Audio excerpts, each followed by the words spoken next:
कभी किसी कस्बे की बच्ची जो अब तक ला इलाहा इल्लल्लाह के दायरे में थी, वो कहीं ना कहीं गैरों की साजिश की वजह से इस्लाम छोड़कर दूसरा मजहब इख्तियार कर चुकी है। आप बताइए मुझे, सब समझदार लोग बैठे हैं मेरे सामने, क्या उनके ईमान बचाने की कोशिश करना चाहिए, नहीं करना चाहिए? हम सब हव्वा की औलाद हैं, हव्वा की। एक हव्वा ने पूरी दुनिया बसाई है, एक हव्वा से पूरी दुनिया बसी है मेरे अजीज। चंद मिनट सुन लीजिए मुझे, एक दर्द है मेरे सीने के अंदर जो अल्लाह ने रखा है। अल्लाह मुझे कहने से ज्यादा अमल की तौफीक अता फरमा दे। बताइए my dear brothers, listen to me very carefully, it's the voice of my heart. ये मेरे दिल की आवाज है, आपको सुनना, यू हैव टू लिसन। बेटा खामोश हो जाओ, कदी अल्लाह के लिए खामोश हो जाओ, लेकिन सुन लो मुझे। मैं कह रहा हूं ईमान बचाना जरूरी है। एक तरफ 50 करोड़ रुपया रख दूं मैं आपके सामने, और एक तरफ कहूं कि अल्लाह, एक तरफ कहूं कि आप अपनी मुझे टांग दे दीजिए, अपना मुझे हाथ दे दीजिए, अपनी मुझे आंख दे दीजिए। कोई देने को तैयार होगा? कोई देने को तैयार होगा? इस जिस्म के टुकड़े, इस जिस्म के टुकड़ों से ज्यादा कीमत जो है ईमान की है। किसकी कीमत है? आपको मालूम है कितनी बच्चियां जा चुकी हैं? हर हफ्ते बच्चियों का रिकॉर्ड बढ़ रहा है, और उसकी वजह क्या है? पहली वजह बच्चियों के मुर्तद होने की, मुर्तद्दा काफिरा होने की पहली वजह कि बच्चियों को ठीक तरीके से दीन नहीं सिखाया जा रहा। बच्चियों को ठीक तरीके से, हमने देखा है कि जो बच्ची दीनदार होती है, जिस बच्ची के सीने में हुजूर की मोहब्बत होती है, वो फांसी का तख्त पे तो चढ़ जाएगी, वो अपने जिस्म को आग तो लगा लेगी, लेकिन हुजूर के दीन से बगावत नहीं करेगी। लेकिन क्या वजह है कि आज बच्चियां, फूल जैसी बच्चियां, नाजुक बच्चियां हमारी किसी ना किसी साजिश का शिकार होकर गैरों के साथ जा रही हैं? तो सबसे पहले उन घर के जिम्मेदार बाप लोगों से कहना चाहूंगा, उन भाइयों से कहना चाहूंगा, मैं तुम्हारे हाथ जोड़ रहा हूं, अपने घर की बहन बेटियों पर नजर रखें। और उन बहनें भी सुन रही हैं मेरी, मैं भी आपसे कहना चाहूंगा कि आप अपने ईमान का सौदा ना करें, आप अपना ईमान बचा करके ले जाएं। आप भूखी रह ले, आप खाना चाहें आधे पेट खाएं, लेकिन आप अपना ईमान बचा करके ले जाएं। फातिमा तो ज़हरा को तुम्हें मुंह दिखाना है, और हमें हुजूर को मुंह दिखाना है। तुम्हारी बेटी उठती कहाँ है, बैठती कहाँ है, जाती कहाँ है, ताल्लुकात किससे हैं, रिलेशनशिप किससे हैं, दोस्ती किससे हैं, टच में किसके है, ये घर के जिम्मेदारों को होना चाहिए कि नहीं होना चाहिए? नजर रखनी चाहिए कि नहीं नजर रखनी चाहिए? जब घर के जिम्मेदार ही, और सबसे ज्यादा माओ को नजर रखनी चाहिए। बच्ची के बिगड़ने में सबसे ज्यादा हाथ माँ का होता है। अगर माँ एक्टिव हो घर के अंदर, कोई बच्ची अपने माँ बाप से बगावत नहीं करेगी। लुट गई इज्जतें हमारी, बर्बाद हो गए हम, क्योंकि आज जान तो सलामत है, लेकिन हमारा ईमान कहीं ना कहीं पिलपिला है, ईमान इतना कमजोर हो गया है। इसलिए मैं एक मिशन लेकर के चल रहा हूं मेरे अजीज। दूसरी वजह सुन रहे हैं आप सब? कितने लोग सुन रहे हैं? जरा हाथ उठा के बताएं। सब लोग सुन रहे हैं ना? जरा एक मर्तबा कलमा शरीफ पढ़िए, ला इलाहा इल्लल्लाह मुहम्मद रसूलुल्लाह। अपने बच्चियों की इज्जत से खिलवाड़ मत होने दीजिए। पैसे के चक्कर में इतने अंधे मत हो जाओ, पैसा कमाने के चक्कर में इतने अंधे मत हो जाओ कि तुम्हारी बहनों की इज्जतों के साथ खिलवाड़ हो और तुम अंधे बने रहो। ध्यान रखो, नजर रखो। दूसरी मेन वजह यह है कि जैसे आज मस्जिद की जरूरत थी, मस्जिद बना ली, जैसे आज मदरसों की जरूरत थी, मदरसा बना लिया, जैसे हमने खानकाहों की जरूरत थी, खानकाह बना ली, हमें घर की जरूरत थी तो हमने घर बनाए। लेकिन मुझे जरा ईमानदारी के साथ बताइए आप, क्या हमें अस्पताल की जरूरत नहीं है? क्या हमें अस्पताल की जरूरत नहीं है? हमारे अपने अस्पताल होने चाहिए कि नहीं होने चाहिए? आज नॉर्मल डिलीवरी पे भी ऑपरेशन कर रहे हैं, न जाने पर्दे की आड़ में कितनी असमत दरी के मामला सामने आते हैं। बच्चियों की इज्जतों के साथ खिलवाड़ होता है मेरे अजीज। आप बताइए, अस्पताल की जरूरत है, अपने डॉक्टर्स की जरूरत है, अपने इंजीनियर्स की जरूरत है, क्या अपने कॉलेज नहीं होना चाहिए? आज सबसे ज्यादा लड़कियों के बिगड़ने के चांस कॉलेज में है। तुम अपनी बच्चियों को कॉलेज में भेजते हो, दूसरों के स्कूलों में भेजते हो, अब वो दूसरे के स्कूल में जाती हैं। आप बताइए 8 घंटे कोई बच्ची किसी दूसरे के स्कूल में जाएगी तो असर किसका आएगा? समझदार लोग बैठे हैं, असर किसका आएगा? जब 8 घंटे कोई बच्ची किसी दूसरे के माहौल में रहेगी तो असर तुम्हारा आएगा। तुमने भट्टे बनाए, जेसीबी खरीदी, प्लॉट खरीदे, हर गली, कस्बे की हर गलियों में, शहर की हर गलियों में मुसलमानों के शादी हॉल मिल जाएंगे, मुसलमानों की बड़ी बड़ी प्रॉपर्टियां मिल जाएंगी, लेकिन मुस्लिम कॉलेज नहीं मिलेंगे आपको। अभी मैं पूछूं, इस क्षेत्र में अगर 5 लाख मुसलमान रहते हैं, कितने लाख मुसलमान? अगर 5 लाख रहते हैं तो 50,000 बच्चियां हो गई, 50,000 लड़कियां हो गई। उन 50,000 लड़कियों की तालीम का क्या इंतजाम किया है? कोई इंतजाम नहीं है। याद रखना, अगर बच्चियों का ईमान गया तो कयामत के दिन ये बच्चियां मौला की बारगाह में शिकायत कर देंगी। हमें तो मरना ना एक दिन। कब्रिस्तान में जाते हो, बड़े बड़े अमीरों की कब्रें धंस गई हैं, उनके पटले टूट गए, उनकी कब्रों के निशान मिट गए, आज पता भी नहीं है कि कब्र किसकी है। जाते हो कब्रिस्तान, हमारे साथ भी यही होना है। कयामत के दिन ऐसा ना हो कि वो लड़की शिकायत कर दे, मौला मेरी इज्जत तो लुटी, मैं ईमान से तो हाथ धो बैठी, लेकिन मेरे साथ जो भी मामला हुआ है उसमें सबसे ज्यादा जिम्मेदार ये बस्ती के अमीर हैं, ये बस्ती के पैसा रखने वाले हैं, ये कौम के सरमायादार हैं। बताइए, अगर उसने अल्लाह की बारगाह में शिकायत कर दी, हम में से कौन है जो बच जाएगा? हम में से कौन है जो रब की बारगाह में उस बातों का जवाब देगा? आखिरी बातें सुन लीजिए मेरी, फिर मैं आपको मनकबत सुनाऊंगा। आज रोना आता है, आला हजरत के शहर बरेली, उसकी तकरीबन 1000 बच्चियां पिछले 4-5 सालों में मुर्तद्दा हो चुकी हैं, काफिरा हो चुकी हैं। बताइए किसके सामने रोए हम जाकर के? किससे अपने दर्द दिल की बात सुनाएं? कौन सुनेगा हमारी? कौम तो अभी बिरयानी में लगी हुई है, कौम तो शादियों में मोटे मोटे नजराने खर्च कर रही है, मंगनियों में इतने पैसे खर्च कर रहे हैं हम लोग। अभी रघुवीर नगर दिल्ली में गया था मैं, एक सेठ था, मुझे पता चला तो उसको बताया गया कि इसने 55 लाख रुपए की मंगनी की है अपनी बच्ची की। बताइए, 55 लाख की मंगनी करने वाले हम लोग, 21 तोले सोना दिया है उसने। जब इतनी महंगी हम शादी कर देंगे, जब इतनी महंगी हम शादियां करेंगे तो बच्ची 2-2 हजार रुपए में किसी के ऑफिस में काम करेंगी। शादियों को बिल्कुल सादा करिए, ज्यादा खर्च मत करिए। जल से करा रहे हो, इनका ज्यादा खर्च मत करें। आपने हजरत को बुलाया, मुझे बुलाया, बस 2 लोगों से ज्यादा कोशिश करें कि ज्यादा लोग ना हो, भीड़ भाड़ ना हो जलसे में। पैसा बचाओ, टाइल पत्थर के ख्वाब बाद में देखना, एसी के ख्वाब बाद में देखना, कार के ख्वाब बाद में देखना। मेरे अजीज, मैं हाथ जोड़ रहा हूं आपके। आप सबसे पहले ये सोचो, हमारे जिस्म पे कपड़ा रहे न रहे, हमारे सर पे छत रहे न रहे, लेकिन हमारा बच्चा हुजूर का गुलाम होना चाहिए। उनका गुलाम अगर नहीं होगा, सब बेकार है। मैं नात पढ़ रहा हूं, कितना झुमाया भी मैंने आपको, ये सब बेकार हो जाएगा अगर दीन की असल खिदमत हमने ना की। इसलिए मैंने क्या सोचा, मैं अपनी जिंदगी में एक कॉलेज बनाने की कोशिश कर रहा हूं। एक मुहिम छेड़ी है मैंने, एक मुहिम छेड़ी मैंने, और 3 करोड़ रुपए की जमीन का बयाना किया। जिस कस्बे में मैं रहता हूं 12 कॉलेज हैं दूसरी कम्युनिटी के, हमारा एक भी कॉलेज नहीं है। हमारी सारी बच्चियां वहीं जाती हैं पढ़ने के लिए। आप बताइए, 12 कॉलेज हैं उनके, क्या एक कॉलेज हमारा नहीं बन सकता है? आप बताएं जरा, एक कॉलेज हमारा नहीं बन सकता है? बन सकता है कि नहीं बन सकता है?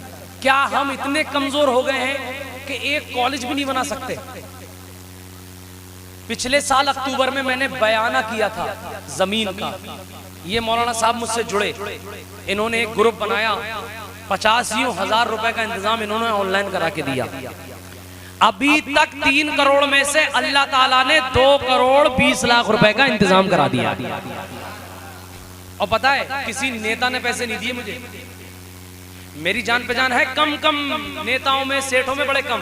किसी नेता ने पैसे नहीं दिए, किसी विधायक ने पैसे नहीं दिए, पॉलिटिशियन ने मुझे पैसे नहीं दिए। सच्ची बता रहा हूं मैं आपको, मुझे पैसे दिए कमजोर लोगों ने, मजदूरी करने वालों ने, जो दिन में 500 रुपए 400 रुपए कमाते हैं, उन्होंने मेरा हौसला बढ़ाया। बहुत कम अमीर निकल के आए। ये जो पैसे देख रहे हैं आप, ये मेरे पास नोट है, अभी मैं आपको दे दूंगा ये। अब उस जमीन में जिसके लिए मैं कॉलेज बनाना चाहता हूं बच्चियों के लिए, ये बताइए इसमें मुझे क्या मिलेगा? अगर मैं चाहूं तो पूरी जिंदगी नात पढ़ पढ़ के गुजार सकता हूं, पूरी जिंदगी नात पढ़ के गुजार सकता हूं, नजराना मिलेगा, पैसे भरूंगा, कोई पूछने वाला नहीं। लेकिन मैं ये क्यों कर रहा हूं? मैं इसलिए कर रहा हूं, कयामत के दिन मेरा मौला मुझसे पूछेगा कि तू शायर था, तुझे शोहरत दी थी, तुझे अच्छी आवाज दी थी, तूने उस ओहदे का क्या किया? तूने उस शोहरत का क्या किया? ए बेटा, कलमा शरीफ पढ़िए जरा, ला इलाहा। मौला पूछेगा उस शोहरत का क्या किया, उस पैसे का क्या किया? तो मैं कह दूंगा परवरदिगार, मुझ जैसे कमजोर बंदे ने तेरे दीन के लिए, तेरी कलमा पढ़ने वाली नस्लों के लिए, उसके लिए, बच्चियों के लिए, परवरदिगार मैंने एक कॉलेज बनाने की कोशिश की। अगर उस कॉलेज में पढ़ने वाली एक बच्ची फातिमा तो जहरा की कनीज निकल गई, तो यकीन मानना मेरी भी बख्शिश हो जाएगी, और इसमें जिसने हिस्सा लिया है उनकी भी बख्शिश हो जाएगी। क्या लेके जाएंगे हम लेके जाएंगे क्या? और जो गया है वो लेके क्या गया है? कुछ लेके गया है। इसलिए आप अपनी जेब में हाथ डालें आज हुजूर के नाम पर। मैं जहां जहां गया हूं वहां लोगों ने ये जो पैसे मिले मुझे आज, कितने पैसे मिल गए? काफी पैसे मिल गए। ये 10 महीने से जहां जहां प्रोग्राम में जा रहा हूं मैं, वहां जो इनाम मुझे मिलता है, ये मेरा इनाम है ना, अरे ये मेरा है ना, मैं चाहूं इसे खर्च कर लूं, लेकिन इस पैसे को मैं कॉलेज की जमीन में देता हूं हर दिन। सुभान अल्लाह नहीं कहेंगे आप? तकरीबन 20 लाख रुपए दे चुका हूं मैं। सुभान अल्लाह। मैंने नहीं दिए, अल्लाह ने दिलवाए। अल्लाह ताला वो है जो लंगड़े मच्छर से भी नमरूद को मार देता है, वो रब है प्रधान जी, वो रब है। ये सांसें जो चल रही है ना, अल्लाह की मर्जी से, आंखों में रोशनी अल्लाह की मर्जी से। अब आप ये बताइए, ये इसमें 70 लाख रुपए रह गए, कितने लाख रुपए रह गए? अरे डर क्यों रहे हो यार? तुमसे 70 लाख नहीं मांग रहा हूं मैं, कितने लाख रुपए रह गए? तो आप लोग ऐसा करें कि 10 रुपए, 20 रुपए, 50 रुपए, 100 रुपए, 1000 रुपए, ये घड़ा है, घड़ा कै करोड़ का, कै करोड़ का, उसमें बूंदे डालनी है। मैं भी हर दिन बूंदे डालता हूं। और आपकी जो पाक कमाई है, पाक साफ कमाई, मजदूरी वाली, खेती किसानी वाली, वो कमाई, यकीन मानिएगा जमीन कयामत तक रहेगी। जमीन कब तक रहेगी? अरे कब तक रहेगी? तो सवाब भी कब तक मिलेगा? अरे सवाब कब तक मिलेगा? तो अब मैं मनक़बत इमाम हुसैन पढ़ता हूं। अब मैं ये देखूंगा कि इमाम हुसैन के चाहने वाले तो जान देने की बात करते हैं, ये पैसा तो क्या चीज है, हम घर भी लुटा दें, कोई नहीं जहान में सरकार के जैसा। तो अब देखना ये है, आंखें बंद करके अपनी जेब में हाथ डालिए और हुजूर के नाम पे जो पैसा निकले, मैं मनक़बत पढ़ता हूं और देखता हूं कि आज कितने लोग ऐसे हैं। अब आप चाहे मुझे चंदाखोर कह लीजिए, चाहे मुझे भिखारी कह लीजिए, चाहे मुझे मांगने वाला कहिए, लेकिन कयामत के दिन मैं कह दूंगा कि परवरदिगार, मैं बच्चियों के लिए कॉलेज बनाना चाहता था, तो मेरे बस्ती के ला इलाहा इल्लल्लाह पढ़ने वाले लोगों ने बढ़ चढ़कर उसमें हिस्सा लिया था। अगर अल्लाह ने मुझे बख्श दिया तो मुझे उम्मीद है आप लोग भी इंशाअल्लाह बख्शे जाओगे, इंशाअल्लाह। तो मैं पढ़ता हूं, अब आपकी मर्जी है। अगर कुछ नहीं है आपके पास, कुछ नहीं है आपके पास, तो आप दुआ दे देना। तो आप क्या दे देना? दुआ दे देना। माओ बहनों तुम भी दे दो, अरे तुम भी दे दो, कुछ दे दो। मेरे कस्बे की माओ बहनों ने मुझे बूंदे झुमके, जेबरी, बिछिए, लौंगे सब दे दी थी। तो ये सोना चांदी किस काम में आएगा? अरे तुम्हारी बच्चियों के लिए कॉलेज बनाना चाहता हूं मैं, अपने लिए नहीं मांग रहा हूं मैं, बच्चियों के लिए मांग रहा हूं। तो अब मैं देखता हूं मेरी माँ बहनें मुझे क्या देती हैं। उनका भाई मांग रहा है, भाई, और ये इसका ये करना है, इसमें QR कोड दिया हुआ, QR कोड स्कैनर दिया हुआ है, ऑनलाइन भी कर सकते हैं। चचेरा, खलेरा, फुपेरा, ममेरा, दोस्त सबसे करवा सकते हैं। इसको लेके जाइए, जरा हाथ उठा के बोलिए लब्बैक या रसूल अल्लाह। बस 2 शेर पढ़ूंगा। जितने पैसे तुम्हारी जेब में हैं, किसके दिए हुए हैं? अरे पैसा किसने दिया है? अरे किसने दिया पैसा? डर गए, सब डर गए या अल्लाह। अरे मेरे मौला इतने डर गए, ये लोग सोच रहे हैं मौलाना साहब आज सारा पैसा लेके चले जाए। पैसा अल्लाह ने दिया है तो अल्लाह की राह में खर्च नहीं करोगे तो क्या कब खर्च करोगे? ये पैसा हमारी बहन बेटियों की इज्जत बचाने के काम नहीं आएगा तो किस काम में आएगा? नौजवानों समझ लो। अब मैं 2 शेर पढ़ता हूँ, पेश करता हूँ, समाज फरमा। जरा झूम करके बोल दीजिए या रसूल अल्लाह, या हुसैन। हुसैन के नाम पे भी कोई या हुसैन नहीं बोल रहा है, बताइए।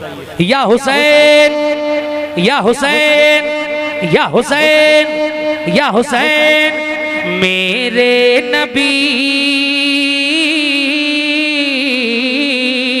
मेरे नबी की आंख का तारा हुसैन है। मेरे नबी की आंख का तारा हुसैन है। मेरे नबी की आंख का तारा हुसैन है। मेरे नबी की आंख का तारा हुसैन है। मेरे नबी की आंख का तारा हुसैन है। मेरे नबी की आंख का तारा हुसैन है। जिससे न जी भरे वो नजारा हुसैन है। जिससे न जी भरे वो नजारा हुसैन है। दामन न छोड़ा सब्र का, सब कुछ लुटा दिया। दामन न छोड़ा सब्र का, सर को कटा दिया। दामन न छोड़ा सब्र का, सब कुछ लुटा दिया। दामन न छोड़ा सब्र का, सर को कटा दिया। साबिर ही नहीं सब्र का दरिया हुसैन है। साबिर ही नहीं सब्र का दरिया हुसैन है।